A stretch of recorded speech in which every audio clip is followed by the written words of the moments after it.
விட்டு விலகி உமக்கு அஞ்சி நான் நடந்து கொண்டா தீமை அனைத்தையும் விட்டு விலகி உமக்கு அஞ்சி நான் நடந்து கொண்டா என்னுடலும் நலம் பெறும் எலும்புகள் உரம் பெறும் என்னுடலும் நலம் பெறும் எலும்புகள் உரம் பெறும் என்னுடலும் நலம் பெறும் எலும்புகள் உரம் பெறும் என்னுடலும் நலம் பெறும் பாதைக்கு தீபம் பேதைக்கு வெளிச்சம் உந்தன்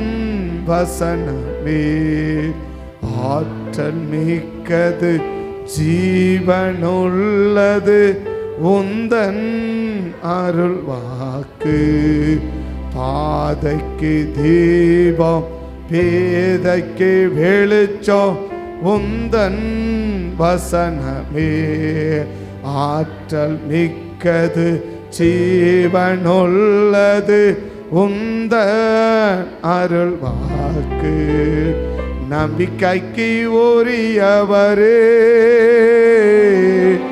நம்பி வந்தே சமூகம் நம்புகிறே வசனம் நம்பிக்கைக்கு உரியவரே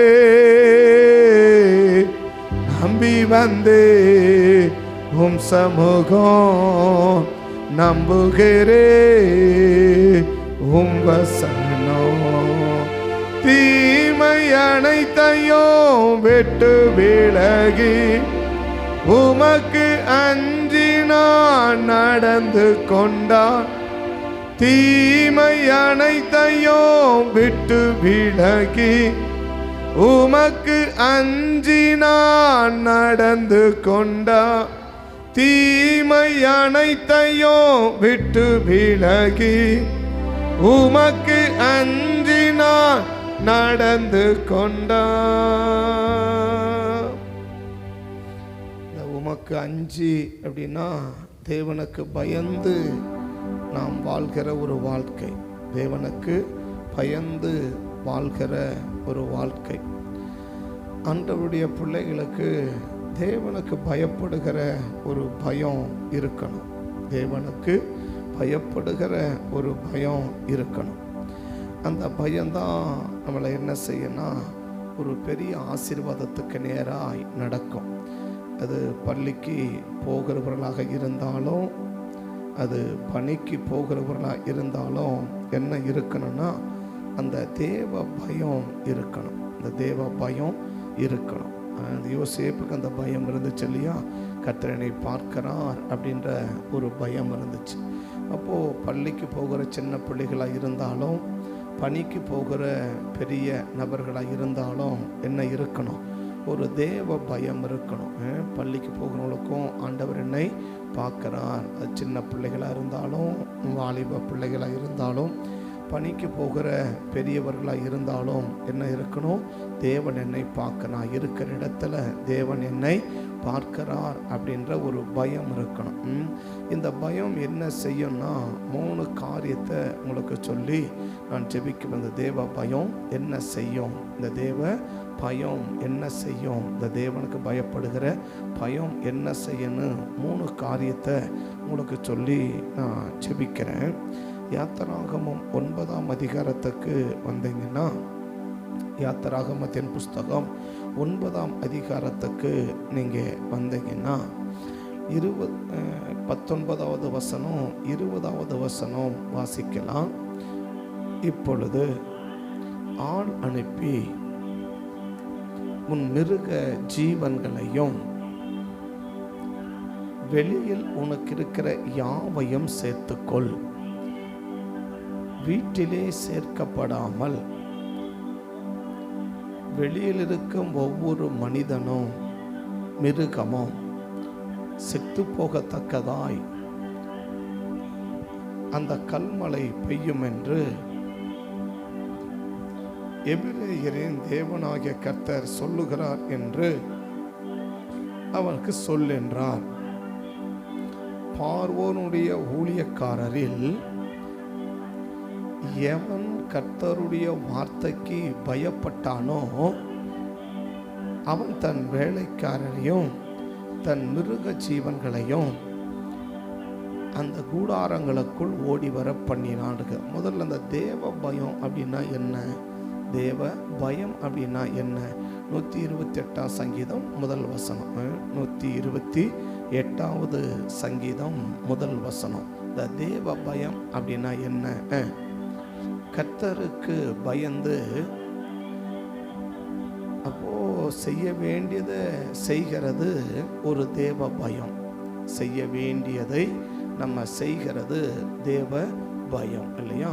செய்ய வேண்டியது என்ன செய்யறது, நம்ம செய்கிறது நமக்கு ஒரு தேவ பயம். அந்த தேவ பயம் இப்போ இந்த பார்வோனுடைய ஊழியக்காரர்கள் தேவனுக்கு பயந்ததினால் அப்படி சொல்லுது இல்லையா? 20ஆம் வசனம் என்ன சொல்லுது? பார்வோனுடைய ஊழியக்காரர்கள் தேவனுக்கு பயந்ததினால். எவன் கர்த்தருடைய வார்த்தைக்கு பயப்பட்டானோ, அப்போ எல்லாரும் கர்த்தருடைய வார்த்தைக்கு பயப்படலை, எல்லாரும் கர்த்தருடைய வார்த்தைக்கு என்ன செய்யலை, பயப்படலை இல்லையா? அப்போது எல்லாரையும் தேவன் என்ன செய்ய விரும்பலைன்னா ஆசீர்வதிக்கவும் விரும்பலை. எல்லாரையும் தேவன் ஆசீர்வதிக்கவும் விரும்பலை. பைபிள் அழகாக சொல்லுது, எவன் கர்த்தருடைய வார்த்தைக்கு பயந்தானோ, எவன் கர்த்தருடைய வார்த்தைக்கு பயந்தானோ அவனை தேவன் என்ன செய்கிறார், அடுத்தவர்களுக்கு வருகிற எந்த ஒரு பாதிப்பும் அவனுக்கு வராமல் கர்த்தர் தடுக்கிறார். யாருக்கு? அந்த யார் தேவனுக்கு பயப்படுகிறார்களோ அவர்களுக்கு ஆண்டவர் சில முதல் காரியம் என்ன அப்படின்னு சொன்னால், ஸோ அடுத்தவர்களுக்கு வர இருக்கிற அது பிறகு அப்படின்னு நீங்கள் வாசித்து பார்த்தீங்கன்னா 24வது வசனம் பாருங்கள். 24வது வசனம், கல்மழையும் அக்கினியும் மிகவும் கொடியதாக இருந்ததினால் நாள் முதல் இல்லை, எகிப்து தேசம் எங்கும் மலைகளையும் மனிதனையும் மிருக ஜீவன்களையும் வெளியவைகள் இருந்தவைகள் எவைகளோ அப்படின்னா அது யாருடையதாக இருந்தாலும் சரி, யாராக இருந்தாலும் சரி, அது யாருடையதாக இருந்தாலும் சரி, அது யாராக இருந்தாலும் சரி அப்படின்னு எவர்களுடையதோ அப்படின்னு என்ன சொல்கிறாரு, அது யார் அப்படின்னா இருந்துட்டு போகிறாங்க. இப்போ தேவனுக்கு என்னங்க பிரச்சனை அப்படின்னா, இவன் பெரிய ஆள், இவன் மூத்தவன், இவன் சின்னவன், இவன் என்னை ஏற்றுக்கிட்டவன், இவனை ஏற்றுக்கொள்ளாதவன், அதையெல்லாம் கர்த்தர் பார்க்கல. ஒன்னே ஒன்று பார்க்குறா, இங்கே கர்த்தருக்கு பயந்தவன் யார்? என் கர்த்தருக்கு. அப்போ இந்த காலை வெள்ளை கர்த்தர் என்ன நம்மளை பார்க்குறாருன்னா, இங்கே கர்த்தருக்கு பயந்தவங்க யார்? இங்கே கர்த்தருக்கு பயந்தவங்க யார்? அந்த கர்த்தருக்கு பயந்தவங்கள மட்டும் என்ன செஞ்சிருன்னா தனியாக செப்பரேட் பண்ணிட்டார். கர்த்தருக்கு பயந்தவங்களை மட்டும் என்ன பண்ணிட்டாருன்னா அப்படி செப்பரேட் பண்ணிட்டாரு. கர்த்தருக்கு பயப்படாதவன் எவனோ அவனுடைய மிருக ஜீவன்களையும் அவனையும் அவனுடைய எல்லாவற்றையும் அந்த கல்மலையும் அந்த அக்கினியும் அழித்து போட்டது அப்படின்னு முடிச்சு. அந்த வசந்த முடி, அந்த வசந்த முடி, அக்கினியும் இருந்தது இது நாள் முதல் எங்கும் மனிதரையும் மிருக ஜீவன்களையும். யார் வெளியில விட்டவன்? யார் தேவனுக்கு பயப்படலையோ அவனை என்ன பண்ணிட்டான், அடப்போடா பார்த்துக்கலாம் அப்படின்னு விட்டுட்டான் இல்லையா? யார் அந்த கேட்ட உடனே ஒருத்தனுக்கு என்ன வந்துச்சு, எகிப்தியன் தான், பார்வோனுடைய ஊழியக்காரர் தான்.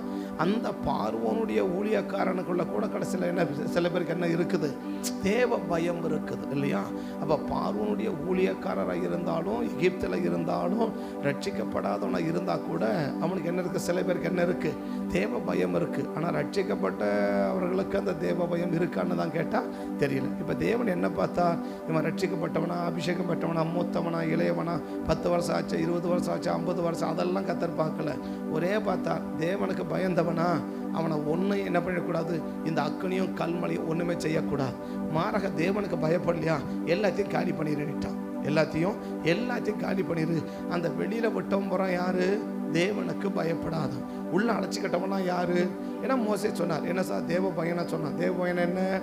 செய்ய வேண்டியதை நம்ம செய்வது தேவ பயம். நமக்கு சொல்றாங்க, என்ன சொல்றாங்க, இதை செய்யுங்க, இதை செஞ்சுட்டா உனக்கு என்ன இருக்காது, உனக்கு பாதிப்பு இருக்காது அப்படின்னு மோசே சொல்லிட்டார். ஆண்டவன் சொல்ல சொன்னார், இதை சொல்லிடு, ஜனங்களுக்கு இதை நீ அனௌன்ஸ் பண்ணிடு.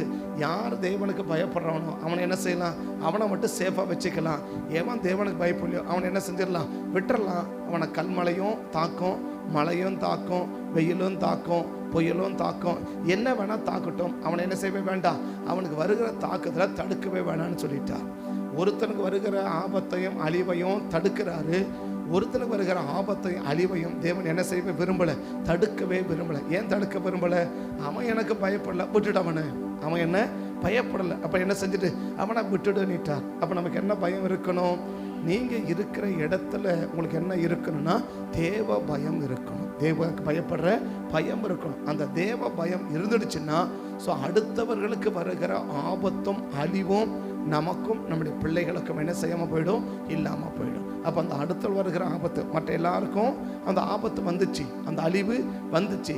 ஆனால் தேவனுக்கு பயந்தவனுக்கு மட்டும் என்ன வரவே இல்லை, அந்த ஆபத்தும் வரலை, அந்த அழிவும் வரலை. அப்போ ஆபத்தும் அழிவும் வராமல் இருக்கணும் அப்படின்னா முதல் என்னது, அடுத்தவர்களுக்கு வர இருக்கிற ஆபத்தும் அழிவும் நமக்கு வராமல் இருக்கணும்னா தேவன் என்ன பார்த்தா, திறமையை பார்க்கல, நீ என்ன படிச்சுன்னுக்கிறன்னு பார்க்கல, உனக்கு என்ன பலன் இருக்குன்னு பார்க்கல, நீ எப்படிப்பட்ட ஆள், எவ்வளோ வருஷம் எப்படி, அதெல்லாம் பார்க்கல. தேவனுக்கு பயப்படுற ஆளான்னு பார்த்தாரு. தேவனுக்கு பயந்தவனை தேவன் என்ன செஞ்சு போயிட்டாரு, சேஃபாக ஆசை வச்சுட்டு போயிட்டார். ஒன்றை கூட என்ன செய்யலை, அடுத்தவர்களுக்கு வருகிற எந்த ஆபத்தும் அழிவும் அவனுக்கு என்ன செய்யாது, வராது. அப்போ இந்த ஆண்டு முழுவதும் உங்களுக்கும் உடைய பிள்ளைகளுக்கும் அடுத்தவளுக்கு வருகிற ஆபத்தும் அழிவும் வராமல் இருக்கணும்னா இன்னைக்கு ஒன்று செய், என்ன செய், தேவனுக்கு பயப்படுற பயத்தை கற்றுக்கோங்க. தேவனுக்கு பயப்படுற பயம் எது, தேவ பயம். நமக்கு சொல்றத நம்ம அப்படியே செய்யறோம் பத்தியா, அதுதான் தேவ பயம். நமக்கு சொல்றத எந்த ஒரு காரணமும் சொல்லாம, எந்த ஒரு காரணமும் சொல்லாம, எந்த ஒரு சாக்கு போக்குன்னு சொல்லாம அது அப்படியே செய்யறாங்க பத்தியா, அதுக்கு பேர் தான் என்னது, தேவ பயம். அந்த தேவ பயம் உள்ள நபர் தான் தேவன் என்ன செய்வனா அடுத்தவங்களுக்கு வருகிற அழிவையும் ஆபத்தையும் வராம தேவன் தடுக்கிறார். நம்பர் 1 இல்லையா. நம்பர் 2 என்ன செய்யும், ஆதியாகமம் 22ஆம் அதிகாரத்துக்கு நம்ம வந்து நமக்கு தெரிஞ்ச வசனம் தான் 22 2வது வசனத்தை வாசிக்கலாம். அப்பொழுது அவர் உன் புத்திரனும் உன் ஏகசுதனும் நேசகுமாரனுமாகிய ஈசாக்கை இப்போது அழைத்து கொண்டு போய் மலைகள் ஒன்றின் மேல் அவனை தகன பலியாக தலியிடு என்றார். 12வது வசனத்தை பார்த்தீங்கன்னா 11 12. அப்பொழுது கர்த்தருடைய தூதனானவர் வானத்திலிருந்து ஆபிரகாமே ஆபிரகாமே என்று கூப்பிட்டார். அவன் இதோ அடியேன் என்றான். அப்பொழுது அவர், பிள்ளை ஆண்டான் மேல் உன் கையை போடாதே, அவனுக்கு ஒன்றும் செய்யாதே, நீ அவனை உன் புத்திரன் என்றும் உன் ஏகசுதன் என்றும் பாராமல் எனக்காக ஒப்பு கொடுத்தபடியால் நீ தேவனுக்கு பயப்படுகிறவன் என்று, ஈசாக்கு தேவனுக்கு பயப்படுறவன் சொல்லல, ஆபிரகாம் தேவனுக்கு பயப்படுறவன் சொல்றார் இல்லையா. அப்போ ஒரு தகப்பனும் ஒரு தாயும் தேவனுக்கு பயப்படக்கூடிய நபராக இருந்தா பிள்ளைகளுக்கு வர இருக்கிற ஆபத்தை தேவன் தடுத்துருவார். பிள்ளைகளுக்கு வருகிற ஆபத்தை தேவன் என்ன செய்வார், தடுக்குவார். இப்ப யாருக்கு ஒரு ஆபத்து வர இருக்குது, ஈசாக்குக்கு ஒரு ஆபத்து வர இருக்குது இல்லையா. ஈசாக்குக்கு ஒரு ஆபத்து வர இருக்குது. அப்ப முதல்ல நம்மிடத்துல இருக்கிற தேவ பயத்தை பார்த்தா, அது சின்னவங்களா இருந்தாலும் பெரியவங்களா இருந்தாலும் என்ன இருக்கணும், தேவ பயம் இருக்குதான்னு பார்த்தார் இல்லையா. அடுத்தது என்ன பார்க்கிறாரு, அவனுடைய அவனை சார்ந்த என்ன சொன்னால் அந்த எல்லாருக்கும் முக்கியமாக இருக்கிற அந்த தகப்பனும் அந்த தாயும் தேவனுக்கு பயப்படுறவங்களா அப்படின்னு பார்க்குறா. இப்போ அந்த இடத்துல ஆபிரகாம் இருக்கிறாரு. சாராள் அங்கே வரல இல்லையா? இப்போ சாராள் வரலனாலும் இந்த காரியத்துக்கு ஒரு எதிர்ப்பையும் ஒரு காரியத்தை என்ன செய்யவே இல்லை, சாராள் தெரிவிக்கவே இல்லை இல்லையா? அப்படின்னா அவள் முழு சம்மதம் யாருக்கும் இருக்குதுன்னா சாராளுக்கும் இருக்குது. ஏன்னா இதை பற்றி போன பிறகு கூட என்ன செய்வே இல்லை, அவள் எதையுமே கேட்கல. ஏன் இப்படி செஞ்சீங்க என்ன சொல்லியிருக்கலாமே பண்ணி அப்படின்னு கூட ஒரு வார்த்தை என்ன செய்வே இல்லை. ஏன்னா 6 நாள் ஆட்கள் வீட்டில் ஆளே இல்லை. ஒரு நாளில் 6 நாள் வீட்டில் ஆளுங்களே இல்லை. 6 நாள் அப்பா அம்மா இல்லை, பிள்ளை இல்லை. என்ன இப்படி இருந்திருக்கும், பதறி போயிருப்பா இல்லையா? ஆனாலும் ஒரு வார்த்தையும் கேட்கவே இல்லை. அப்போ ஒரு முழு சம்மதம் யாருக்கு இருக்குது, சாராளுக்கும் இருக்குது. அப்போ தேவன் ரெண்டாவது என்ன எதிர்பார்க்கிறா, உன் பிள்ளைகளுக்கு வர இருக்கிற ஆபத்துகள் தடுக்கப்பட வேண்டுமானால், உன் பிள்ளைகளுக்கு வர இருக்கிற ஆபத்துகள் தடுக்கப்பட வேண்டுமானால் பெற்றோருக்கு தேவனுக்கு பயப்படுற பயம் இருக்குதான்னு கர்த்தர் பார்க்கிறார்.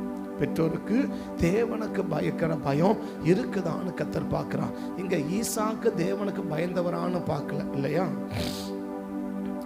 இங்க என்ன செஞ்சு பார்க்கல, ஈசாக்கு தேவனுக்கு பயந்த ஆளா, அதனால தேவன் என்ன செய்யலாம், ஈசாக்கு வர இருக்க ஆபத்தை தடுக்கலாம் அப்படின்னு பார்க்கல. ஆண்டவர் என்ன சொல்றா, நீ தேவனுக்கு பயப்படுகிற நபரா இருக்கிறதுனால உன் பிள்ளைக்கு வர இருக்கிற தீமையை நான் என்ன செஞ்சிருவேன், நான் தடுத்துருவேன்னு சொல்ல இல்லையா? அப்ப பெற்றோருக்கு தேவ பயம் இருந்துச்சுன்னா பிள்ளைகளுக்கு வர இருக்கிற ஆபத்துகள் தடுக்கப்பட்டுரும். அப்போ அநேக நேரத்தில் பெற்றோர்களுக்கு அந்த தேவ பயம் இல்லாமல் போயிடுச்சுன்னா பிள்ளைகளுக்கு வர இருக்கிற ஆபத்து என்ன செய்யாது, தடுக்கப்படாது இல்லையா? எலியாவுக்கு முன்னாடி சாரிபாத் விதவைக்கு என்ன பேசணும்னு கூட தெரியல இல்லையா? தடனை என்ன பண்ணிட்டா, ஏதோ சாதாரணமாக எல்லாருக்கிட்டையும் பேசாத போல என்ன பண்ணிட்டான்னா அவள் பேசிட்டா இல்லையா? அப்படி சாதாரணமாக என்ன பண்ணிட்டா, பேசிட்டா. அதனுடைய விளைவு என்ன, நல்லா இருந்த பிள்ளை வியாதியில் விழுந்துச்சு, அந்த வியாதி அதிகரிச்சிச்சு, அந்த வியாதி அந்த பிள்ளைக்கு மரணத்தையும் கொண்டு வந்துடுச்சு. எதனால, அவன் மட்டும் கொஞ்சம் தேவனுக்கு பயந்து இல்லையா, அப்படி பேச வேண்டிய இடத்துல கொஞ்சம் ஜாக்கிரதையா, கொஞ்சம் கவனமா, கொஞ்சம் நிதானிச்சு அவள் பேசியிருப்பான்னு சொன்னா நிச்சயமா அவருடைய பிள்ளைக்கு என்ன வந்திருக்காது, ஒரு பெரிய ஆபத்து வந்திருக்காது, அந்த வியாதி அதிகரிச்சிருக்காது, அதனால மரணம் ஏற்பட்டிருக்காது இல்லையா? அப்ப பெற்றோர்களுக்கு என்ன இருக்கணும், நம்மளை கர்த்தர் பார்க்கிறார், நம்மளை கர்த்தர் பார்க்கிறார், நம்மளை கொடுத்த பர்த்தர் என்ன செய்கிறார், கவனிக்கிறார் என்ற ஒரு பயம் நமக்கு பெற்றோர்களுக்கு இருக்குமானால் நிச்சயமா உன் பிள்ளைக்கு வர இருக்கிற ஆபத்தை இந்த ஆண்டுல தேவன் என்ன செஞ்சிருவார்னா தடுத்துருவார். ஆனா உனக்கும் எனக்கு அப்படி ஒரு பயம் இல்லை, அந்த தேவனுக்கு பயப்படுற பயம் இல்லை. சும்மா சேசல போயிட்டு வரோம், ஏதோ போறோம் வரோம் இருக்கிறோம், அப்படியே போயிட்டு இருக்கிறோம், பார்த்துலாம் அப்படின்னு போயிட்டு இருக்கிறோன்னு சொன்னா ஆபத்தை வரும்னு என்ன சொல்லுவார்கள், எனக்கு விருப்பம் இல்லை. மாறாக தேவன் நிச்சயமா என்ன செய்ய மாட்டானா. ஸோ இங்க மட்டும் தேவனுக்கு பயப்படுற பயத்தை ஆபரம் இடத்துல ஆண்டவர் பார்க்கலாம், என்ன ஆயிருக்கும், ஈசாக்கு வர வேண்டிய தீமை வந்திருக்கும் இல்லையா? அந்த தீமை யாருமே தடுத்திருக்க முடியும், யாருமே தடுத்திருக்க முடியாது. 3 நாளாக ட்ராவல் பண்ணுறாங்க, திரும்ப 3 நாளாக ட்ராவல் பண்ணி போகிறாங்க, 6 நாள் ட்ராவல் பண்ணுறாங்க, மழை வெயில் அவ்வளோ ட்ராவல் பண்ணுறாங்க. ஆனால் எந்த பாதிப்புமே இல்லை, எந்த பாதிப்புமே இல்லை. அவ்வளோ பெரிய ஒரு மிகுந்த பாதுகாப்பு யாருக்கு இருக்குதுன்னா ஈசாக்குக்கும் இருக்குது, ஆபிரகாமுக்கும் இருக்குது. அப்போ தேவன் இன்னைக்கு ரெண்டாவது சொல்கிறது என்ன, நீங்களும் நானும், அதாவது பெற்றோர்கள் நம்ம தேவனுக்கு பயப்படுற பயம் இருந்துச்சுன்னா நிச்சயமா நம்முடைய பிள்ளைகளுக்கு வர இருக்கிற ஆபத்துகளை தேவன் என்ன செஞ்சிருவா, தடுத்துருவா. அப்படி நீங்களும் நானும் தேவனுக்கு பயப்படுகிற பயம் இல்லை அப்படின்ற பட்சத்தில் ஸோ நம்மளுக்கு எப்படி தடுப்பார் என்று சொல்லி எனக்கு சொல்ல தெரியாது. நம்பர் 3, யாத்திராகமம் 1ஆம் அதிகாரத்துக்கு வந்தீங்கன்னா, யாத்திராகமம் 1ஆம் அதிகாரத்துக்கு வந்தீங்கன்னா அந்த 1ஆம் அதிகாரத்தை சொல்லுகிற ஒரு காரியத்தை நீங்கள் கவனித்து பார்க்கலாம். 19வது வசனம் 20வது வசனம், அதற்கு மருத்துவச்சிகள் ம் ம் ம் ம் ம் 17ஆம் வசனம் வாசிச்சுட்டு 20ஆம் வசனம் வாசிக்கிறீங்க. மருத்துவச்சிகளோ தேவனுக்கு பயந்ததினால் எகிப்தின் ராஜா,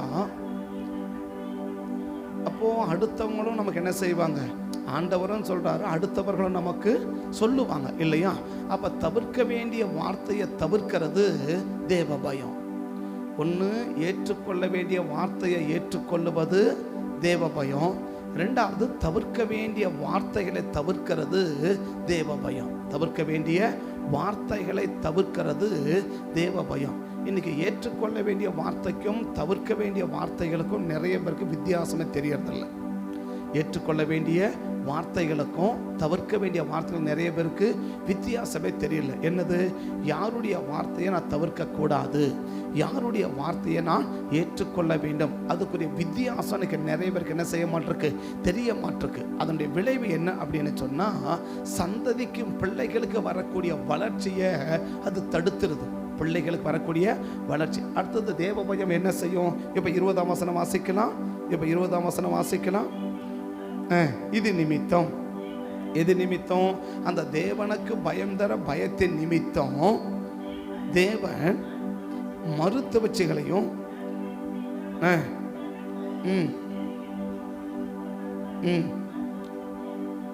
தேவனுக்கு பயந்ததினால் அவருடைய குடும்பங்களை, அப்ப அந்த குடும்பங்கள் அப்படின்னா என்ன வருது?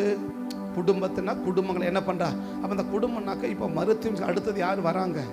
அதோட பிள்ளைகள் வருது இல்லையா? அப்போ அந்த பிள்ளைகளுக்கு என்ன உண்டாகுதுன்னா ஒரு பெரிய வளர்ச்சி என்ன செய்யுது, உண்டாகுது. அந்த பிள்ளைகளுக்கு ஒரு பெரிய ஆசீர்வாதம் கிடைக்குது. ஏதோ வருகிற ஆபத்தை மட்டும் தேவன் தடுக்கலை. அடுத்து என்ன செய்ய விரும்புகிறாரு? அந்த பிள்ளைகளை ஆசீர்வதிக்கவும் விரும்புகிறார். அந்த பிள்ளைகளை ஆசீர்வதிக்கவும் விரும்புகிறார். அப்போ முதல்ல சொன்ன ஒன்று, தேவன் வர இருக்கிற ஆபத்து, அடுத்தவன் வருகிற ஆபத்து என்ன செய்யும், வராமல் தடுக்கும். ரெண்டாவது என்ன சொன்னேன்? தகப்பன நிமித்தமாக அந்த பிள்ளைகளுக்கு வர இருக்கிற ஆபத்து என்ன செய்யப்படுது, தடுக்கப்படுதுன்னு பார்த்தோம். அப்போ ஆபத்து தடுக்கப்படுவது மாத்திரமல்ல, அடுத்து என்ன செய்ய விரும்புகிறார்? ஆசீர்வதிக்கவும் விரும்புகிறார். ஒன்று ஆபத்தை தடுக்கிறாரு, ரெண்டாவது ஆசீர்வாதத்தை கொடுக்கிறார் இல்லையா? அப்போ ஆபத்தை தடுக்கலை அப்படின்னாலும் நமக்கு பிரச்சனை தான், ஆசீர்வாதத்தை கொடுக்கலனாலும் நமக்கு பிரச்சனை தான். அப்போ முதல்ல பகுதியில் என்ன செஞ்சார்? ஆபத்துகளை எல்லாம் தடுத்துட்டார். சரி, ஆபத்தை தடுத்துட்டா அப்படியே விட்டுட்டாரா அப்படின்னு பார்த்தா இல்லை. அடுத்து என்ன செய்யறா? அந்த பிள்ளைகளை தேவன் ஆசீர்வதிக்கிறார். எதனால? அந்த மருத்துவச்சிகள் இல்லையா? அப்போ சரி, இப்படி நம்ம எடுத்துக்கலாம். 22ஆம் அதிகாரத்தில் அப்பா பயந்தாரு, யாத்திராகம் 1ல் அம்மா பயப்படுறாங்க இல்லையா? யாத்திரா ஆதியாகமம் 22ல் அப்பா என்ன செய்யறாரு? பயப்படுறார். என்ன பண்ணுச்சு? அப்பா பயந்ததுனால பிள்ளைகளுக்கு வர ஆபத்தை தேவன் தடுத்துட்டார் இல்லையா? அடுத்து அம்மா பயப்படுறாங்க. அம்மா பயப்பட என்ன உண்டாகுது? பிள்ளைகளை ஆசீர்வதிக்குது. பிள்ளைகளை அப்பனும் அம்மாவும் தேவனுக்கு பயந்துட்டா பிள்ளைகளுக்கு பாதிப்பும் இல்லை, ஆசீர்வாதம் இல்லாமலும் இல்லை இல்லையா? ரெண்டு நீங்கள் அப்படியே கொஞ்சம் கம்பேர் பண்ணிக்கோங்க. அப்பா ஆசை வச்ச பயந்தா ஒரு ஆசீர்வாதத்தை கொடுக்குறாரு, அம்மா பயந்தா ஒரு ஆசீர்வாதத்தை கொடுக்கிறாரு. ரெண்டு பேரும் பயந்துட்டாங்கன்னா ஒன்று தடுக்கிறாரு, இன்னொன்று கொடுக்கிறாரு இல்லையா? ஒன்று தடுக்கிறாரு, ரெண்டாவது கொடுக்கிறாரு. இப்ப தடுத்து மட்டும் விட்டுட்டாக்க கொடுக்கல என்ன செய்ய? இப்ப வர்ற ஆபத்தை தடுத்துட்டார் இல்லையா? ஆனா என்ன செய்யல? ஒண்ணுமே கொடுக்கலன்னா அவன் எப்படிதான் இருப்பான்? அப்படியே தான் இருப்பான் இல்லையா? அப்ப ரெண்டு பேரும் தேவனுக்கு பயப்படுறது ரொம்ப அவசியம். ரெண்டு பேரும் தேவனுக்கு பயப்படுறது அவசியம். பயப்பட்ட மாதிரி தெரியலையே என்ன செய்ய? பயப்பட்ட மாதிரி தெரியலையே என்ன செய்ய? ஒன்றும் பண்ண முடியாது, அவ்வளோதான். அதனால நீ 1000 பிள்ளைகளுக்காக நீ ஓடி ஓடி உழைச்சாலும் ஒன்றும் பண்ண முடியாது. நீ ஓடி என் பிள்ளைக்காக தான் உழைக்க, என் பிள்ளைக்காக தான் உழைக்கிறேன். நான் அவள் சொல்கிறேன், உன்னை யார் உன் பிள்ளைக்குவான்? பிள்ளை எனது. பிள்ளை யாருது? பிள்ளை எனது இல்லையா? நீ ஏன் உழைக்கிற? நீ செய்ய வேண்டியதை மட்டும் செஞ்சுட்டு போ. நீ செய்ய வேண்டியதை மட்டும் செஞ்சுட்டேன்னா என்ன கிடைச்சிட போகுது? ஆபத்தும் இல்லாம போயிடுது, ஆசீர்வாதம் இல்லாமலும் இல்லை. அப்ப ரெண்டுமே என்ன செய்யுது? ஒன்னு தடுக்கிறாரு, ஒன்னு கொடுக்கிறார். பிள்ளை எப்படி வளர்ந்துருக்கும்? அவன் பாட்டு போயிட்டே இருக்கிறான், அவனோட ஆசுவாசனையும் இருக்கிறான். அப்ப இன்னைக்கு நிறைய பேர் பிள்ளைகளுக்கு இருக்கிற ஆபத்தை தடுக்கிறதுக்கும் வாய்ப்பை ஏற்படுத்தி கொடுக்கல, ஆண்டவர் ஆசீர்வாதத்தை கொடுக்கறதுக்கும் வாய்ப்பை ஏற்படுத்தி கொடுக்கல. அப்படின்னா அந்த பிள்ளைகள் நிலைமை எப்படி இருக்கும்? பரிதாபமா இருக்கும். ஏன்னைக்கு பிள்ளைகள் நம்ம பரிதாபமா இருக்குன்னா ரெண்டு பேருமே என்னவா இல்லை, ஒன்று வர்ற ஆபத்தை தடுக்கிறதுக்கும் வாய்ப்பை ஏற்படுத்தி கொடுக்கல. யாரு? அப்பா இல்லையா? அம்மா என்ன செய்யல? ஆசீர்வாதத்தை கொடுக்கறதுக்கு அம்மா என்ன செய்யல? வாய்ப்பை ஏற்படுத்தி கொடுக்கல. அப்ப அம்மாவும் ஒரு வாய்ப்பை ஏற்படுத்தி கொடுக்கணும், அப்பாவும் ஒரு வாய்ப்பை ஏற்படுத்தி கொடுக்கணும். இந்த ரெண்டு பேரும் வாய்ப்பை ஏற்படுத்தி கொடுத்துட்டாங்கன்னா பிள்ளைகளுக்கு எப்படி இருக்குன்னா ரொம்ப பிளஸிங்கா இருக்கும், ரொம்ப பிளஸிங். அழகா சொல்றாரு பாருங்க. என்ன சொல்றாரு? அழகா சொல்றாரு பாருங்க. அந்த 20வது வசனத்துல 21வது வசனம், மருத்துவச்சிகள் தேவனுக்கு பயந்ததினால் அவர்களுடைய குடும்பங்கள் தலைக்கும்படி, தலைக்கு அர்த்தம் அடுத்தபடி என்ன வருது? அடுத்த படிக்கு வளருது. அடுத்த படிக்கு அடுத்தபடிக்கு இப்ப ஆரோன் கோல் தலைச்சிச்சு இல்லையா? யாத்திராகம் 17ஆம் அதிகாரம், சரி என்னாகம் 17ஆம் அதிகாரத்துல என்னாகம் 17ல ஆரோனின் கோல் என்ன செஞ்சிச்சு? தலைச்சிச்சு இல்லையா? அந்த ஆரோன் தலைச்சு என்ன செஞ்சிச்சு? தலைச்சது. ஆரோனின் கோல் துளிர்த்திருந்தது. அது துளிர் விட்டு பூ பூத்து வாதுமை அப்படி என்ன இருக்குது? படிப்படியா வளர்ந்துகிட்டே இருக்குது. படிப்படியா. அப்ப பிள்ளைகள் எப்ப படிப்படியா வளருவாங்க? அம்மாக்கு தேவனுக்கு பயந்துட்டா சரி. அப்பாவுடைய தேவ பயத்தை விட அம்மாவுடைய தேவ பயத்தான் ஆசீர்வாதம் நிறைய இருக்கு இல்லையா? அப்பாவுடைய தேவ பயத்தை விட அம்மாவுடைய தேவ பயம் தான் ஆசீர்வாதம் நிறைய இருக்கு. அப்பா பயம் தான் என்ன பண்ணுச்சு? வர்ற ஆபத்தை தடுத்து போயிட்டு அப்பான்னு அனுப்பிட்டார் இல்லையா? ஆனா அம்மா ஆசீர்வாதம் என்ன பண்ணுச்சு? அம்மாவுக்கு பயம் என்ன பண்ணுச்சு? அது துளிர் விட்டுச்சு, அது பூ பூத்துச்சு, வாதுமை பழத்தை இல்லை, வாதுமை பழங்களை கொடுத்தது. அப்ப நிறைய ஆசீர்வாதம் பிள்ளைகளுக்கு எங்க தான் இருக்கு? பயத்துல தான் இருக்கு இல்லையா? அப்ப தேவனுக்கு பயப்படுற பயம் இந்த கணவன்கிட்ட மனைவிட்ட 2 பேர்கிட்ட நிடுச்சுனாக்க அந்த பிள்ளைகளுடைய ஆசீர்வாதம் ஒரு நாளும் தடைபடாது. ஸோ நீ பிள்ளைகளுக்கு தேவனுக்கு பயப்படுற பயம் இல்லாம நான் ஏதோ போறேன், ஏதோ வரேன், உட்காரேன், சாப்பிட்றேன், தூங்குறேன், போயிட்டு வரேன் அப்படின்னு உட்காந்து நீ போய் நின்றுட்டேன்னா என்ன செய்ய முடியாது அப்படின்னு சொன்னா நிச்சயமா ஒரு பெரிய ஆசீர்வாதத்தை தேவனுடைய கரத்திலிருந்து பெற முடியாது இல்லையா? இஸ்ரவேலனை அதாவது அந்த மறுத்து வச்சவர்கள், அந்த மறுத்து வச்சுங்கன்னு சொல்றோம் இல்லையா? அந்த மறுத்து வச்சவங்க யாரதான் இருக்கணும் அப்படின்னு பார்த்தா அவங்க எபிரேய மறுத்து வச்சுனா அவங்க சொல்றாங்க எபிரேய எகிப்திய ஸ்திரீகளை போடல, அவங்க எபிரேய ஸ்திரீகள் ரொம்ப பலமுள்ளவங்கன்னு சொல்றாங்க இல்லையா? அப்ப அவங்க யாரா இருக்கணும்? ஆனா எகிப்திய ஸ்திரீகளாக தான் இருக்க வேண்டும். எகிப்திய ஸ்திரீகளாக தான் இருக்க வேண்டும். அப்ப அந்த எகிப்திய ஸ்திரீகள் கூட தேவனுக்கு பயந்தால் தேவன் என்ன செய்யறாரு? ஆசீர்வதிக்கிறார். அங்க பார்க்கிற பார்வோனுடைய ஊழியக்காரர் தேவனுக்கு பயந்ததனால தேவன் என்ன செய்கிறார்? ஆசீர்வதிக்கிறார். இங்க ஆபிரகாம் ஆண்டவருக்கு பயந்ததனால தேவன் என்ன செய்கிறார்? ஆசீர்வதிக்கிறார். அப்ப தேவன் என்ன பார்க்கிறார்? நீ ரட்சிக்கப்பட்டவனா ரட்சிக்கப்படலையான்னு பார்க்கல. அவர் என்ன பார்க்கிறார்? தேவனுக்கு பயப்படுறவனா தேவனுக்கு பயப்படலையான்னு பார்க்கிறார். தேவனுக்கு பயப்படுறவனா தேவனுக்கு பயப்படாதவனு பார்த்தாரு. இந்த 2 கேட்டகரி ஆண்டவர் பிரிச்சா நம்ம எந்த கேட்டகரியில சேருவோம்? இந்த கேட்டகரியை வச்சு, எந்த கேட்டகரியை வச்சு தேவனுக்கு பயப்படுறவங்களா இல்லையான்னு தேவன் பார்த்து பிரிச்சார்னா நம்ம எந்த பாதையில எந்த பக்கம் சேருவோம்? தேவனுக்கு பயப்படுறவங்கள சேருவோமா? தேவனுக்கு பயப்படாதவங்கள சேருவோமா? எது தேவ பயம்? செய்ய வேண்டியதை செய்யறது தேவ பயம், தவிர்க்க வேண்டியதை தவிர்க்கிறது தேவ பயம். இங்க தவிர்த்தாங்க, அங்க செஞ்சாங்க இல்லையா? யாத்திராகம் 9லையும் யாத்திராகம் ஆதியாகமம் 22லும் செஞ்சாங்க இல்லையா? யாத்திராகம் 1ல தவிர்த்தாங்க. அப்ப தவிர்க்க வேண்டியதை தவிர்க்கிறதும் செய்ய வேண்டியதை செய்வதும் எது? தேவ பயம். இந்த தேவ பயம் என்ன பண்ணுச்சு? 1 வருகிற ஆபத்தை தடுத்துச்சு, 2வது ஆசீர்வாதத்தை கொடுத்துச்சு. அப்போ பள்ளிக்கு போகிறவர்களாக இருந்தாலும் பணி செய்கிறவர்களாக இருந்தாலும் என்ன இருக்கணும்? தேவ பயம் இருக்கணும். உன்னை யார் பார்க்கிறாங்களோ பார்க்கலையோ, யார் பார்க்கிறா? என்னை கர்த்தர் பார்க்கிறார், என்னை கர்த்தர் பார்க்கிறார் என்ற பயம் வந்துடுச்சுன்னா நீ இருக்கிற எந்த இடமாக இருந்தாலும் தேவன் உன்னை ஆசீர்வதிச்சிடுவார். இருக்கிற எந்த இப்போ முதல் 2 சொன்னது பிள்ளைகளுக்கு இல்லையா? முதல் 2 சொன்னது யாருக்கு? பிள்ளைகளுக்கு. எது? ஆதியாகமம் 22லையும் யாத்திராகம் 1லையும் சொன்னது பிள்ளைகளுக்கு. சரியா? ஆதியாகமம் 39:40 பார்த்தீங்கன்னா தேவனுக்கு பயப்படுற பயம் யாருக்கு இருந்துச்சு? யோசேப்புக்கு இருந்துச்சு. ஆதியாகமம் 39:40 அதிகாரத்தில் அவர் சொல்றார், தேவனுக்கு முன்பாக இத்தனை பெரிய பொல்லாப்ப செய்வது எப்படி அப்படின்னு கேட்கிறார். இப்ப யார் பார்க்கிறார்? தேவனுக்கு விரோதமா இத்தனை பெரிய பொல்லாப்ப செய்வது எப்படி என்றார். அப்போ என்ன பார்க்கிறார்? ஆண்டவர் விரோதமா என்ன செய்ய விரும்பல, நான் தப்பு பண்ண விரும்பல அப்படின்னு பார்க்கிறார் இல்லையா? அந்த ஒரு பயம் என்ன பண்ணுச்சு? இருக்கிற இடத்துல அவனை ஆசீர்வாதமா வச்சுச்சு. இருக்கிற இடத்துல என்னவா வச்சுச்சு? இப்ப எல்லாரும் கைதிகள் தான், ஆனா யோசேப்புக்கு வச்ச இதை வேற, மற்ற எல்லாருக்கும் வச்ச நிலை வேற, மற்ற எல்லாரையும் வச்ச நிலை வேற இல்லையா? யோசேப்பு தேவன் எப்படி வச்சார்? எல்லாரையும் அவங்க கையில ஒப்பு கொடுத்து அந்த இடத்துல என்னவா வச்சார்னா ஒரு ஆளுகைக்குள்ளாக தான் வச்சார தவிர அவனை அடிமையா வைக்கல. அவன் போனது அடிமை, ஆனா செஞ்சது ஆளுகை. போனது அடிமை, அவன் செஞ்சது ஆளுகை. சரியா?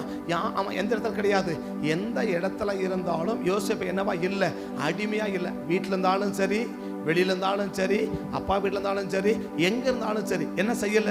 ஒரு அடிமையா அவர் என்ன செய்யவே இல்லை. என்னதான் இருக்கிறாரு, எங்க போனாலும் ஆளுகை பவருக்குள்ள இருக்கிறார். அந்த அத்தாரிட்டி பவருக்குள்ள வந்துட்டார். அந்த ஆளுகை பவருக்குள்ள இருக்கிறாரு, அந்த அத்தாரிட்டி பவருக்குள்ள இருக்கிறாரு. ஏன் இருக்கிறார்னா அவருக்கு என்ன இருக்குது, தேவனுக்கு பயப்படுற ஒரு பயம் இருக்குது. அப்ப மூணாவது பெரியவங்களுக்கு தேவன் என்ன சொல்ல விரும்புறார், நீங்க மட்டும் தேவனுக்கு பயப்படுற நபரா இருந்துட்டீங்கன்னா நீங்க இருக்கிற எந்த இடத்துலையும் கர்த்தர் உங்களை எப்படி வைக்க விரும்புறாருன்னா ஆசீர்வாதமா வைக்க விரும்புறார். இருக்க எந்த இடத்துல, நீ எந்த இடத்துல இருந்தாலும் சரி, நீ எந்த சூழ்நிலையில் இருந்தாலும் சரி, எந்த அவருடைய நிலைமை என்ன, சட்டையே இல்லாத நிலைமை. யாரு, ஒரு அடிமை என்ன செய்யக்கூடாது, சட்டை போடக்கூடாது. ஒரு அடிமை சட்டை போடக்கூடாது, சண்டவும் போடக்கூடாது. அப்படி சொல்லலாம், சட்டையும் போடக்கூடாது, சட்டமும் போடக்கூடாது. யாரு, ஒரு அடிமை இல்லையா. ஆனா ரெண்டுமே யோசேப்பு போட்டார். சட்டையும் போட்டாரு, சட்டமும் போட்டார். சட்டையும் போட்டாரு, சட்டமும் போட்டாரு. அந்த அளவுக்கு ஏன் ஆளுகளை வைக்கிறாருன்னா அவருக்குள்ள என்ன இருந்துச்சு, தேவனுக்கு பயப்படுற பயம் இருந்துச்சு. நீங்க போற இடத்துல, இருக்கிற இடத்துல நீங்க சாதாரண ஒரு சின்ன நபரா இருந்தா கூட உங்களை கர்த்தர் எப்படி வைக்க விரும்புறாருன்னா ஒரு அத்தாரிட்டி பவருக்குள்ள வைக்க விரும்புறாரு, ஒரு ஆளுகை பவருக்குள்ள வைக்க விரும்புறார். இந்த அத்தாரிட்டி பவரும் ஆளுகைக்குரிய பவரும் உங்களுக்கு வேணும்னா நீங்க தேவனுக்கு பயப்படுற நபராக இருக்கணும், தேவனுக்கு பயப்படுகிற நபராக இருக்கணும். இந்த தேவ பயம் இருந்துடுச்சுன்னா நீங்க இருக்கிற இடத்துல எவ்வளவு சின்ன ஆளாதாலும் சரி. என்னுடைய கணிப்புப்படி அந்த பார்வோனுடைய குடும்பத்துல பயங்கர சின்ன ஆள் இந்த யோசேப்பு தான். அது வயசுல இருந்தாலும் சரி, இல்லை வசதியில் இருந்தாலும் சரி. வயசுல பார்த்தாலும் அவர் சின்ன ஆளு தான், வசதியில பார்த்தாலும் இவர் சின்ன, இவர் அடிமை. இவர் யாரு, ஒரு அடிமை இல்லையா. இவரை விட சின்ன ஆள் யாருமே இருக்க வாய்ப்பு இல்லை. ஆனா அவ்வளவு சின்ன ஆளை அந்த பெரிய பார்வோனுக்கு என்னவா வச்சிருக்கிறார், அந்த பெரிய போத்திபருக்கு என்ன வச்சிருக்கிறார்னா அதிகாரி மாதிரி வச்சிருக்கிறார் இல்லையா. அவன்கிட்ட ஒண்ணுமே கேட்கல. யார்கிட்ட ஒண்ணும் கேட்க மாட்டாங்க, பெரிய ஆளுங்கிட்ட ஒன்றும் கேட்க மாட்டாங்க. பெரிய ஆளுங்கிட்ட போய் ஏன் இப்படி பண்றீங்க அப்படின்னு என்ன செய்ய மாட்டாங்க, ஒன்றும் கேட்க மாட்டாங்க. இது என்ன பண்ணீங்க அப்படின்னு கேட்க மாட்டாங்க. இது ஏன் இப்படி நடந்துச்சு அப்படின்னு கேட்க மாட்டாங்க. யார்கிட்ட, பெரிய ஆள்கிட்ட. ஆனா சின்ன ஆளுங்கிட்ட என்ன பண்ணுவாங்க, இது என்ன பண்ண, அது என்ன பண்ண, அங்க போன, அப்படி 1008 கேள்வி கேட்பாங்க. அப்ப போத்திபார் சொல்றான், அவங்கிட்ட போன, சாப்பிட்ட, வெளியே வந்துட்டேன், அதோட சரி. அதை குறித்து ஒன்றும் என்ன செய்யவே இல்லை, அவங்கிட்ட நான் விசாரிக்கவே இல்லைன்றான். விசாரிக்கவே இல்லைண்டா. ஆளு சின்ன ஆளுதான், ஆனா ஆளுகை பெரிய ஆளுகை. ஆளு சின்ன ஆளுதான், ஆளுகை பெரிய ஆளுகை. அப்ப நீ சின்ன ஆளா இருந்தாலும் ஒரு பெரிய ஆளுகைக்குள்ள கத்தனை செய்ய விரும்புறா, உன்னை கொண்டு வர விரும்புறா. அந்த பெரிய ஆளுகைக்குள் நீ வர வேண்டுமானா உங்கள்கிட்ட என்ன எதிர்பார்க்கிறா, நீ என்ன படிச்சிருக்கிற, எம்ஏ எம்எட் படிச்சிருக்கிறியா அப்படின்னு பார்க்கல, எம்எஸ்சி பிஎட் படிச்சிருக்கிறியா அப்படின்னு பார்க்கல, எம்பிஎல் படிச்சிருக்கிறியா அப்படின்னு பார்க்கல, பிஹெச்டி முடிச்சிருக்கிறியா அப்படின்னு பார்க்கல. ஒன்ன பார்க்கிறா, தேவனுக்கு பயப்படுவியா, தேவனுக்கு பயப்படுவியா. அப்ப அந்த தேவனுக்கு பயப்படுற நபரா இருந்துட்டா நீ எவ்வளவு சின்ன ஆளா இருந்தாலும் உன்னை எவ்வளவு பெரிய நபரா வைக்க வேண்டுமோ அவ்வளவு ஒரு பெரிய நபராக வச்சு தேவன் ஆஸ்வதிக்க கர்த்தர் விரும்புறா. அப்ப 3 பகுதியில் பார்த்தாலும் தேவன் என்ன பார்க்கிறா, தேவனுக்கு பயப்படுகிற பதம். தேவனுக்கு முதல்ல சொன்னது காமனான ஒரு தேவ பயம். முதல்ல சொன்னது காமனான, யாத்திராகமம் 9 ஒரு காமனான தேவ பயம் இல்லையா. ரெண்டாவது என்ன, பெற்றோருக்குள் இருக்கிற தேவ பயம். மூணாவது என்ன, பிள்ளைகளுக்குள் இல்லை ஒரு தனிப்பட்ட நபருக்குள் இருக்கிற தேவ பயம். இந்த தேவ பயம் தான் என்ன செய்யுது, அடுத்த வருகிற ஆபத்தை நமக்கு ஆபத்தை தடுக்குது, ஆசீர்வாதத்தை கொடுக்குது. அதை மட்டும் இல்லாம இருக்கிற எந்த இடத்துலையும் என்னை ஆசீர்வாதமா வைக்கணும் அப்படின்னா ஒன்ன செய், தேவனுக்கு பயப்படுற பயத்தோடு என்ன செய்யணும், நம்ம வாழணும். அந்த தேவ பயம்தான் இன்னைக்கு நம்ம அந்த காலை வழியில கத்த நமக்கு கொடுத்து நம்மளை ஆசீர்வதிப்பதற்கு தேவன் ஆயத்தமா இருக்கிறான். கண்ணபடி ஜெபம் பண்ணலாங்களா, கண்ணபடி ஜெபம் பண்ணுமா, கண்ணபடி ஜெபம் பண்ணமா. தகப்பனையும் நன்றியோட துதிக்கிறோம் ஐயா, அம்மை ஸ்தோத்தரிக்கிறோம். ஆசீர்வதிக்கப்பட்ட இந்த காலை நேரத்தில் ஆண்டவரே உம்முடைய பிள்ளைகளை உம்முடைய சமூகத்தில் கொண்டு வந்து நிறுத்தி உம்முடைய கரத்தில் ஒப்பு கொடுத்து உம்மை நோக்கி நாங்கள் பார்க்கிறோம். உங்க மகிமையுள்ள கரம், உங்க மகத்துவமான கரம் இந்த காலை வேளையில் உம்முடைய பிள்ளைகள் மேக எங்க மேல் இருக்கணும். குறிப்பாக ஆண்டவரே எங்க கிட்ட ஒரு தேவ பயத்தை மட்டும் நீங்க ஆழமா எதிர்பார்க்குறீங்கன்றத இந்த காலை வேளைங்க புரிஞ்சுக்கிறோம். எங்க கிட்ட என்ன இருக்கோ இல்லையோ, ஆனா தேவ பயம் இருக்கணும்ன்றத மட்டும் நீங்க விரும்புறீங்கன்றத நாங்க புரிஞ்சுக்கிறோம். ஒரு தேவ பயம் மட்டும் இருந்துட்டா, காமனா எல்லாருக்கும் இருக்க தேவம் இருந்துட்டா ஒரு பெரிய ஆஸ்வாதம் உண்டு. ஒரு குடும்பம் என்று எடுத்துக்கிட்டா ஒரு தேவ பயம் வந்துட்டா கணவனுக்கு இருக்கிற தேவ பயத்தினால ஒரு ஆசீர்வாதமோ, மனைவிக்கு இருக்கிற ஒரு தேவ பயத்தினால் ஒரு ஆசீர்வாதமோ, தனிப்பட்ட ஒரு நபருக்கு தேவ பயம் இருந்தா ஒரு ஆசீர்வாதமோ, எங்கெல்லாம் ஒரு தேவ பயம் இருக்குதோ அங்கெல்லாம் ஒரு ஆசீர்வாதம் பார்த்துட்டே இருக்கிறோம். எங்கெல்லாம் ஒரு தேவ பயத்தை நம்ம பார்க்கிறோமோ அங்கெல்லாம் ஒரு ஆசீர்வாதத்தை நம்ம பார்த்துக்கிட்டே இருக்கிறோம். எங்கெல்லாம் தேவ பயம் இருக்கோ அங்கெல்லாம் ஒரு ஆசீர்வாதத்தை பார்க்கிறோம். அப்ப ஆசீர்வாதம் வேணும்னா ஒரு தேவ பயம் வேணும். ஆபத்துகள் தடுக்கப்பட வேண்டுமானால் ஒரு தேவ பயம் வேணும். அழிவுகள் தடுக்கப்பட வேண்டுமானால் ஒரு தேவ பயம் வேணும். அழிவுகள் தடுக்கப்பட வேண்டுமானாலும் தேவ பயம் வேணும். ஆபத்துகள் தடுக்கப்பட வேண்டுமானாலும் ஒரு தேவ பயம் வேணும். ஒரு ஆசீர்வாதத்தை பெற வேண்டுமானாலும் தேவ பயம் வேணும். தனிப்பட்ட வாழ்க்கைக்கும் ஒரு தனிப்பட்ட நபரும் தேவனுக்கு பயப்படுறவங்களா இருக்கணும். குடும்பத்தில் இருக்கிற கணவனும் மனைவியா இருந்தாலும் தேவனுக்கு பயப்படுறவங்களா இருக்கணும். ஸோ எந்த இடமா இருந்தாலும் தேவன் எதிர்பார்க்கிறது தேவ பயம். இந்த தேவ பயம்தான் உன் வாழ்க்கையில ஒரு பெரிய ஆசீர்வாதத்தை உனக்கு கொண்டு வரும். இந்த தேவ பயம் இன்னைக்கு இல்லாம போயிடுச்சனால தான் இன்னைக்கு அநேக பிள்ளைகளையும் ஆஸ்வதிக்க முடியல, அநேக பெற்றோரையும் கூட ஆஸ்வதிக்க முடியல. அந்த தேவ பயம் இல்லாத எந்த பெற்றோரையும் கர்த்தர் ஆஸ்வதிக்க விரும்பல. அது எந்த பெரிய நபராக இருந்தாலும் சரி, எந்த பெரிய நபராக இருந்தாலும் சரி, அந்த நபரை தேவனை ஆஸ்வதிக்க விருப்பம் கொள்றது இல்லை, அந்த நபர்களை ஆசீர்வதிக்கிறதும் இல்லை. ஆனா தேவனுக்கு பயப்படுற ஆண்டவரை அறியாதவனை கூட ஆண்டவர் ஆஸ்வதிக்கிறார். பார்வோனுடைய பிரபுக்கள், பார்வோனுடைய ஊழியக்காரர்கள், அவன் எந்த நன்மையுமே செய்யல. ஆனா தேவனுக்கு பயந்தான்ற ஒரே ஒரு காரணம் எவ்வளவு பெரிய அழிவை தடுத்துச்சு பார்த்தீங்களா? எவ்வளவு ஒரு ஆசீர்வாத இழப்பை தடுத்துச்சு பார்த்தீங்களா? எவ்வளவு ஒரு ஆசீர்வாத இழப்பை தடுத்துச்சு பார்த்தீங்களா? அவன் ஆடு மாடு அவனுடைய மனிதர்கள், ஸோ அவனு இல்லை, ஸோ அவனை சார்ந்த எல்லாவற்றுக்கும் ஒரு பெரிய அழிவு காத்திருந்துச்சு. ஆனால் அவனை சார்ந்திருந்த ஒரு அழிவை கூட அவன் விடவே இல்லை. உன்னை சார்ந்திருக்கிற ஒரு ஆசீர்வாத இழப்பையும் நம்ம விட்டுறக்கூடாது. நம்ம மட்டும் தேவனுக்கு பயப்படாம போயிட்டோன்னா நம்மை சுற்றி இருக்கிற இல்லை நம்மை சார்ந்து இருக்கிற அநேக ஆசீர்வாத இழப்புகளை நாம் சந்திக்க நேரிடும். ஆசீர்வாத இழப்புகள் வராம இருக்கணும்னாலும் தேவனுக்கு பயப்படணும். ஆட்களுக்கு வரக்கூடிய இழப்புகள் வராம இருக்கணும்னாலும் தேவனுக்கு பயப்படணும். ஆசீர்வாதத்தை பெற வேண்டுமானாலும் தேவனுக்கு பயப்படணும். யாத்திரகம் 9ஆம் அதிகாரத்துல ஆசீர்வாத இழப்புகளை தடுத்துச்சு. ஆதியாகமம் 22ல ஆபிரகாம் குடும்பத்துக்கு வர இருக்கிற ஈசாக்கு அழிவை தடுத்து நிறுத்துச்சு. யாத்திரகம் 1ல ஆசீர்வாதத்தை பெற வச்சுச்சு. ஆசீர்வாத இழப்புகள் வரக்கூடாம தடுக்கணும்னு நினைக்கிறியா? உன் கையில கொடுக்கப்பட்ட ஆசீர்வாதங்கள் அது அழியக்கூடாது அப்படின்னு நினைக்கிறியா? எனக்கு தேவனுக்கு பயந்து வாழு. எனக்கு தேவனுக்கு பயந்து வாழு. இன்னைக்கு தேவனுக்கு பயந்து வாழ்ந்துரு. உன் கையில கொடுத்த ஒரு ஆசீர்வாத இழப்பு கூட உனக்கு வராது. ஆசீர்வாத இழப்புகள் வராது. தேவனுக்கு பயந்து வாழ்ந்துட்டா ஆசீர்வாத இழப்பு வராது.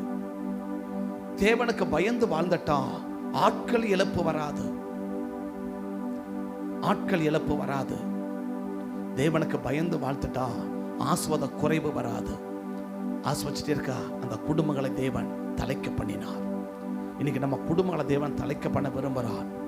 ஆட்களுக்கும் சேதம் வரக்கூடாது, ஆசீர்வாதங்களுக்கும் சேதம் வரக்கூடாதுன்னு கர்த்தர் விரும்புகிறார். இதையெல்லாம் சரியா புரிஞ்சுட்டேன்னா தேவனுக்கு பயந்து வாழ்ந்துருவோம். அந்த தேவ பயம்தான் அவ்வளோ பெரிய ஆசீர்வாதத்தை கொண்டு வரும். பரிசுத்த பிதாவே, இந்த காலை வேளையில அந்த தேவனுக்கு பயப்படுற பயத்தை எங்களுக்கு தாங்க சுவாமி. தேவனுக்கு பயப்படக்கூடிய பயத்தை எங்களுக்கு தாங்க ஆண்டவரே, எங்களுக்கு தாங்க. தேவனுக்கு பயப்படக்கூடிய பயம் சின்ன பிள்ளைகளுக்கு உண்டாகணும். சின்ன பிள்ளைகளுக்கு உண்டாகணும். பள்ளிக்கு போகிற ஒவ்வொரு பிள்ளைகளுக்கும் அந்த தேவ பயம் உண்டாகட்டும். அந்த தேவ பயம் உண்டாகட்டும். பணிக்கு போகிற ஒவ்வொரு பிள்ளைகளுக்கும் அந்த தேவ பயம் உண்டாகட்டும். கல்லூரிக்கு போகிற ஒவ்வொரு பிள்ளைகளுக்கும் அந்த தேவ பயம் உண்டாகட்டும். கூடி வந்திருக்கிற ஒருவருக்கு கூட அந்த தேவ பயம் இல்லாம போயிடக்கூடாது. அந்த தேவ பயம் இல்லாம போயிடக்கூடாது. என்னை யார் பார்க்கிறாங்களோ பார்க்கலையோ, நீ யாருக்கு பயப்படலையோ, நீ அதிகாரங்களுக்கு பயப்படலையோ, ஆண்டவருக்கு பயப்படணும். ஆண்டவருக்கு பயப்படுற 2 அடையாளம்: செய்ய வேண்டியதை செய்யணும், தவிர்க்க வேண்டியதை தவிர்க்கணும். செய்ய வேண்டியதை செய்யணும், தவிர்க்க வேண்டியதை தவிர்த்தணும். இது தேவ பயத்தின் அடையாளம். அது தேவ பயத்தினுடைய அடையாளம். தவிர்க்க வேண்டியதை செய்யறேன், செய்ய வேண்டியதை தவிர்க்கிறேன்னா அது தேவ பயம் அல்ல. இது உனக்கு ஆஸ்பத்தை கொண்டு வராது, ஆஸ்பத இழப்பை தடுக்காது, ஆட்களுக்கு வருகிற ஆபத்தையும் அது தடுக்காது. முதல் ஆஸ்பத இழப்பு, 2வது ஆஸ்பத இழப்பு, 3வது ஆஸ்பத அதிகரிப்பு. இந்த 3ம் வாழ்க்கையில் இருக்கணும்னா தேவ பயம் இருக்கணும். பரிசுத்த தேவக்கரம் ஒவ்வொரு பிள்ளைகளுக்கு உண்டாகட்டப்பா. இந்த தேவ பயத்தோடு கூட உடைய பிள்ளைகள் புறப்பட்டு போகட்டும். இந்த தேவ பயம்தான் இவங்க கையில கொடுக்கப்படுகிற ஆசீர்வாதம். அது ஆவிக்குரிய ஆசீர்வாதமோ பூமிக்குரிய ஆசீர்வாதமோ இவங்க வாழ்க்கையில அழிவு ஏற்படவே கூடாது. ஆவிக்குரிய ஆசீர்வாதத்துக்கும் இவங்க கையில கொடுக்கிற பூமிக்குரிய ஆசீர்வாதத்துக்கும் எந்த ஒரு அழிவும் ஏற்படவே கூடாது. தேவன் என் கையில கொடுக்கப்பட்ட ஒரு பிள்ளைகளுக்கும் எந்த ஒரு அழிவும் எங்க பிள்ளைகளுக்கு இந்த வருடம் முழுவதும் ஏற்படவே கூடாது. இந்த வருடம் முழுவதும் எங்க பிள்ளைகளுக்கு எந்த ஒரு அழிவும் ஏற்படவே கூடாது. ஒரு நாள் இந்த வருடத்தில் எங்க ஆசீர்வாத குறைவு வரவே கூடாது. ஆசீர்வாத குறைவு ஒரு நாளும் இந்த வருடத்துல எங்களுக்கு வரக்கூடாது. பரலோகத்து தேவனுடைய இரக்கம் இந்த காலை வேளையில எங்களுக்கு உண்டாகட்டும். இந்த வருடம் முழுவதுக்கும் நல்ல ஞானத்தையும் நல்ல புத்தியையும் நல்ல அறிவையும் நல்ல சுகத்தையும் நல்ல பலத்தையும் நல்ல ஆரோக்கியத்தையும் பயணங்களிலே பாதுகாப்பையும் இருக்கிற இடங்களில் ஆசீர்வாதமையும் ஆரோக்கியமையும் வாழ்வதற்கு எல்லா விதமான ஆரோக்கியமான சூழ்நிலைகளையும் தகப்பனே நம்முடைய பிள்ளைகளுக்கு இந்த முதல் நாளிலேயே நீ உருவாக்கி தர வேண்டும் என்று சொல்லி உங்க சமூகத்தை நோக்கி நான் பார்த்து ஜெபிக்கிறேன். இந்த முதல் நாளிலேயே ஒரு ஆரோக்கியமான சூழ்நிலைகளை தகப்பனே நம்முடைய பிள்ளைகளுக்கு நீர் உருவாக்கி தர வேண்டும் என்று சொல்லி உங்க சமூகத்தை நோக்கி நாங்கள் பார்த்து ஜெபிக்கிறோம். உங்க சமூகத்தை நோக்கி நாங்கள் பார்த்து ஜெபிக்கிறோம். அந்த ஆரோக்கியமான சூழ்நிலைகளுக்கு தடையா இருக்கிற எல்லா விதமான தடைகள் இயேசுவின் நாமத்துல விலக வேண்டுமா நான் ஜெபிக்கிறேன்ப்பா. விலக வேண்டுமா ஜெபிக்கிறேன். ஆசீர்வாதமான சூழ்நிலைகள் ஆரோக்கியமான சூழ்நிலைகள் நம்முடைய பிள்ளைகளுக்கு இந்த வருடம் முழுவதும் இருக்கிற எந்த இடத்துல இருந்தாலும் சரி, எந்த சூழ்நிலையில இருந்தாலும் சரி, எப்படிப்பட்ட நிலைமையில இருந்தாலும் சரி, யோசேப்பு இருக்கிற எந்த இடத்திலையும் அரண்மனையில் இருந்தாலும் ஆசீர்வதிச்சிங்க, ஆடு மேய்ச்சி இருந்தாலும் ஆசீர்வதிச்சிங்க. ஆண்டவரே துதிக்கிறோம் ஐயா, ஸ்தோத்திரிக்கிறோம். தகப்பனை காவல் கடங்கள் இருந்தாலும் ஆசீர்வதிச்சிங்கப்பா. பிள்ளைகளும் இருக்கிற எந்த இடமா இருந்தாலும் இவங்க ஆசீர்வாதமா இருக்கணும் ஆண்டவரே. இந்த வருடத்துல உடைய பிள்ளைகள் இருக்கிற எந்த இடமாக இருந்தாலும் உடைய பிள்ளைகள் இந்த வருடத்துல ஒரு பெரிய ஆசீர்வாதத்தோடு வாழ்வதற்கு நீங்க வழிவாசலை திறந்து கொடுக்கும்படி உங்க சமூகத்தை நோக்கி நாங்கள் பார்த்து ஜெபிக்கிறோம். உங்க மகிமையுள்ள கரம், உங்க மகத்துவமான கரம் இந்த காலை வேளையில் உடைய பிள்ளைகள் மேல் இருக்கட்டும். எஸ்ராவுக்கு மேல தேவ கரம் இருந்தது. அவன் கேட்டதையெல்லாம் கர்த்தர் கொடுத்தீங்கப்பா. அவன் கேட்டதையெல்லாம் தேவன் கொடுத்தீங்க. எஸ்ராவுக்கு மேல தேவக்கரம் இருந்ததினால் அவன் கேட்டதையெல்லாம் கொடுத்த தேவன் இந்த காலை வேளை நம்முடைய பிள்ளைகள் எதையெல்லாம் கேட்குறாங்களோ, பள்ளிக்கு போவதற்கும் பணிக்கு போவதற்கும் எதையெல்லாம் கேட்குறாங்களோ அதையெல்லாம் நம்முடைய பிள்ளைகளுக்கு தடை இல்லாமல் தாமதம் இல்லாம பரலோக சமூகத்திலிருந்து வரட்டும். நீங்க கட்டளை போட்டீங்க, இது தேவனுடைய சமூகத்திலிருந்து, இது பாபிலோன் அரண்மனையிலிருந்து தாமதம் இல்லாமல் எண்ணெயும் உப்பும் கூட தாமதம் இல்லாமல் அவன் கேட்பது ஒன்றையும் தாமதம் இல்லாமல் கொடுங்கன்னு ஆர்டர் போட்டீங்கப்பா. அந்த ஆண்டவரே துதிக்கும் ஐயா. பாபிலோனு ராஜாவே அப்படி அடிகள் போட்டாக்க பரலோகத்தின் ராஜா நீங்க. இந்த காலை வெள்ள இந்த வருடம் முழுவதும் உடைய பிள்ளைகளுக்கு என்னென்ன தேவையோ அத்தனை காரியம் இவங்க கேட்கறது, நீங்க அறிஞ்சிருக்கிறது, நீங்க விரும்புகிறது ஒன்றை கூட உடைய பிள்ளைகளுக்கு தடைப்படுத்தாம தாமதப்படுத்தாம உடைய பிள்ளைகள் விரும்புகிறதையும் இவங்க கேட்கிறதையும் தடையில்லாமலும் தாமதம் இல்லாமலும் நிறைவாய் உடைய பிள்ளைகளுக்கு நீர் கொடுத்து இந்த நாட்களே, இந்த காலை வேளையத்தில், இந்த அதிகால வேளையில் உடைய பிள்ளைகளையும் குடும்பங்களையும் நீங்கள் ஆசீர்வதிக்க வேண்டும் என்று உங்கள் சமூகத்தை நோக்கி பார்த்து ஜெபிக்கிறேன். இந்த ஆண்டு முழுவதும் உடைய பிள்ளைகளுக்கு, அந்த குடும்பங்களுக்கும், பயணிக்கிற பள்ளிக்கு போகிற ஒரு பிள்ளைகளுக்கு விரோதமாய் உருவாக்கப்படும் அது எந்த ஆயுதமாக இருந்தாலும் அது இயேசுவின் நாமத்தில் வாய்க்காதே போக வேண்டுமா நான் ஜெபிக்கிறேன்ப்பா. வாய்க்காமலே போக வேண்டுமா நான் ஜெபிக்கிறேன். வாய்க்காமலே போக வேண்டுமா ஜெபிக்கிறேன். உங்கள் வல்லமையுள்ள கரம், உங்கள் மகிமையுள்ள கரம், உங்கள் மகத்துவமான கரம் இந்த காலைவேல் உடைய பிள்ளைகளுக்கு மேலே இருக்கட்டும். பிள்ளைகளை குறிவைக்கிற, சின்ன பிள்ளைகளை குறிவைக்கிற, வாலிப பிள்ளைகளை குறிவைக்கிற, பணிக்கு போகிற பிள்ளைகளை குறிவைக்கிற அத்தனை விதமான வல்லமைகளையும் அத்தனை விதமான கிரியைகளையும் இந்த காலை வெள்ள நஸ்ரேனா இருக்கிற இயேசுவின் நாமத்தில் கட்டிஞ்சு நாங்கள் நிர்மூலமாக்கி போடுகிறோம். நிர்மூலமாக்கி போடுகிறோம். அத்தனை வல்லமை நான் கட்டுகிறோம் இயேசுவின் நாமத்தில். கர்த்தருடைய கரம் இறங்கி ஒரு பலத்த கிரியை செய்ய வேண்டும் என்று, ஒரு பலத்த காரியத்தை செய்ய வேண்டும் என்று உங்கள் சமூகத்தை நோக்கி நம்ம பார்த்து ஜெபிக்கும். இரக்கம் பெரியது, கிருபை பெரியது, தயவு பெரியது. அந்த பெரிய இரக்கத்தையும் கிருபையும் தயவையும் இந்த காலை வெளியில் உங்களுடைய பிள்ளைகளுக்கு நீர் கொடுத்து இவங்களை ஆசீர்வதித்து அனுப்பும்படி நாங்கள் ஜெபிக்கிறோம்ப்பா. உங்களுடைய சமூகத்தை நேரம் ஓடி வந்திருக்கிறாங்க சாமி. இந்த காலை நேரத்தில் விசேஷித்தமா இந்த காலை நேரத்தில் தேவ சமூகத்தை ஓடி வந்திருக்கிற இந்த சின்ன பிள்ளைகளை கர்த்தர் ஆசீர்வதிங்கப்பா. இந்த சின்ன பிள்ளைகளுக்கு மேலே தேவக்கரம் வைக்கப்படட்டும்ப்பா. இந்த சின்ன பிள்ளைகளை கர்த்தர் ஆசீர்வதிங்கப்பா. இந்த பள்ளிக்கு போகிற ஒவ்வொரு பிள்ளைகளையும் ஆசீர்வதிங்கப்பா.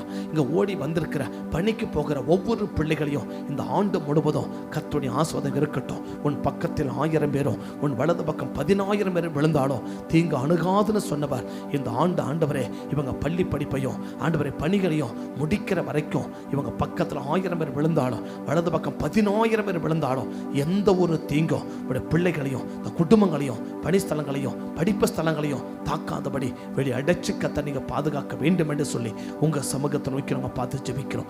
உங்கள் கையில் மகிமையுள்ள கரத்தில், ஆணி பாய்ந்த கரத்தில், நிமிர வைக்கிற கரத்தில், உயர்த்தகிற கரத்தில், ஆஸ்வதிக்கிற கரத்தில், சுகமாக்கிற கரத்தில், அற்புதம் செய்கிற கரத்தில், நன்மை செய்கிற கரத்தில், உயர்த்தகிற கரத்தில், ஆண்டவரை பரிசுத்தப்படுத்துகிற கரத்தில் உங்களுடைய பிள்ளைகளையும் குடும்பங்களையும் இந்த ஆண்டு முழுவதும் இவங்க படிக்கக்கூடிய இவங்க பணிகளையும் உங்கள் கையில் ஒப்பு கொடுக்குறோம். உங்களுடைய வலது கரத்தை நீட்டி இந்த காலை வெள்ள உங்களுடைய பிள்ளைகளை தொட்டு நீர் ஆசீர்வதிக்கும்படி உங்கள் சமூகத்தை நோக்கி நாங்கள் பார்த்து ஜெபிக்கிறோம். உங்கள் சமூகத்தை நோக்கி நாங்கள் பார்த்து ஜெபிக்கிறோம். தடைகளை எல்லாம் கர்த்தர் மாற்றி உங்கள் நாமத்தை மகிமைப்படுத்தி நீங்கள் ஆசீர்வதிச்சிருங்கப்பா. நீங்கள் காத்துக்கொள்ளுங்கப்பா. நீங்கள் நடத்துங்கப்பா. உங்கள் நாமம் மட்டும் மகிமைப்பட கர்த்தர் உதவி செய்யுங்க. ஆண்டவரே உங்கள் கையில் கொடுக்கப்பட்ட ஒரு ஆசீர்வாதமும் அழியக்கூடாதப்பா. இவர்கள் கையில் கொடுக்கப்பட்ட ஒரு நபருக்கும் எந்த ஒரு அழிவும் ஏற்படக்கூடாது. ஆண்டவரே நம்முடைய பிள்ளைகள் இந்த வருடத்தில் ஒவ்வொரு நாளும் ஆசீர்வாதத்தை வளர்ந்து கொண்டே இருக்கணும்ப்பா. ஆசீர்வாதத்தில் பெருகி கொண்டே இருக்கணும்ப்பா. ஆசீர்வாதத்தில் உயர்ந்து கொண்டே இருக்கணும்ப்பா.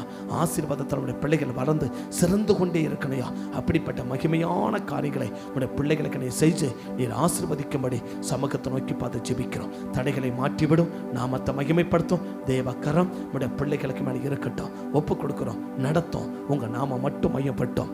ஆசீர்வதிச்சு காத்துக்கொள்ளுங்க. ஒப்பு கொடுக்குறோம். சகல துதிக்கன மகிமை எல்லாம் ஒருவருக்கே செலுத்தி உயர்த்தி எங்களை தாழ்த்தி வரிமைக்கு அர்ப்பணித்து ஒப்பு கொடுத்து உம்மை நோக்கி பார்த்து நாங்கள் ஜெபிக்கிறோம். ஜெபம் கேளும் ஜீவனுள்ள நல்ல பிதாவே. ஆமே ஆமே ஆமே. துதி கன மகிமை எல்லாம் உங்க ஒருவருக்கே செலுத்தி உயர்த்தி எங்களை தாழ்த்தி பெருமைக்கு அர்ப்பணித்து ஒப்பு கொடுத்து ஜெபிக்கிறோம். ஜெபம் கேளு ஜீவனுள்ள நல்ல பிதாவே. ஆமே ஆமே. சேர்ந்து சொல்லுவோமா? என் ஆத்துமாவே கர்த்தரை ஸ்தோத்திரி, என் முழுமே பரிசுத்த நாமத்தை ஸ்தோத்திரி. என் ஆத்துமாவே கர்த்தரை ஸ்தோத்திரி, கர்த்தர் செய்த சகல உபகாரங்களையும் மறவாதே. ஆமே ஆமே. கர்த்தர் ஆசீர்வதிப்பார். God bless you. ஸ்தோத்திரம் ஸ்தோத்திரம்.